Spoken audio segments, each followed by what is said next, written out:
کمیته دفاع از ژورنالیستان روز 15 آگوست سال 2023 در یک بیانیه ویژه حکم دادگاه تجدید نظر در مورد رد کردن درخواست بازبینی 7 سال حکم زندان ژورنالیست مستقل تاجیک خورشید فاضلوف را محکوم کرده بار دیگر از مقامات تاجیکستان رهایی او و دیگر ژورنالیستان زندانی شده را طلب کرد. کارلوس مارتینز د لا سرنا مدیر برنامه‌های کمیته دفاع از ژورنالیستان در نیویورک گفت از سوی مقامات تاجیکستان رد شدن درخواست ژورنالیست خورشید فاضلوف برای بازبینی حکمش دلیل دیگر است که دست داشتن دادگاه‌های تاجیکستان در زندانی کردن خبرنگاران را ثابت می‌کند.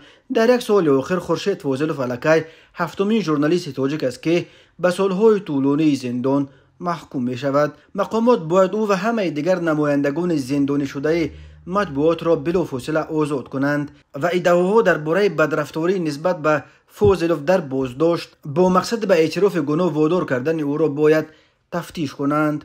خورشید فاضلوف که 37 سال و 4 فرزند دارد، ژورنالیست و حامی حقوق انسان بود و از زادگاه شهر پنجکند اساساً درباره مشکلات مردم وادی زرافشان گزارش می نوشت. او در گزارش‌هایش بسیار وقت از مقامات محلی تنقید می‌کرد. او 6 مارس سال 2023 از جانب کارمندان امنیت ملی در شهر پنجکند دستگیر شده. ابتدا با جرم گویا اطاعت نکردن به امر کارمندان امنیت به 5 شبانه روز حبس مأموری محکوم و سپس به همکاری با سازمان‌های ممنوع عیبدار کرده شد.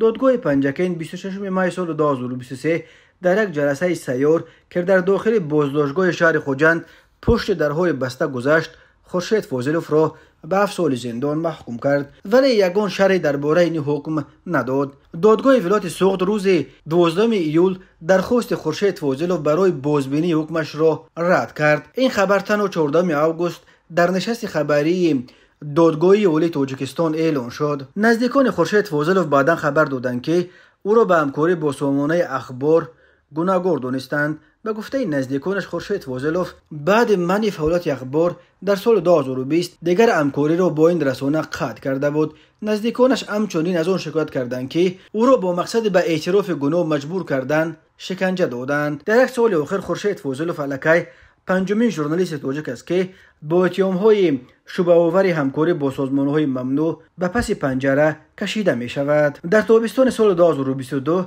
با عین اتهام ژورنالیستان مستقل تاجیک دلیر امامعلی، عبدالله غربتی، زفقیبک سیدامینی و عبدالستار پیر محمدزاده دستگیر شدند. همچنین در یک سال آخر چندین ژورنالیست و بلاگر زاده ولایت مختار کوهستان بدخشان از جمله الفت خانم محمد چویه و خوشروز جمعیف متخلص به خوشام گلیم زندانی شدند. تاجیکستان امسال در رده‌بندی جهانی آزادی مطبوعات از جانب سازمان خبرنگاران بدون مرز از جمله به دلیل حبس ژورنالیستان و بلاگرها باز یک زینه پایان رفته در بین 180 کشور در زینه 151 قرار گرفت.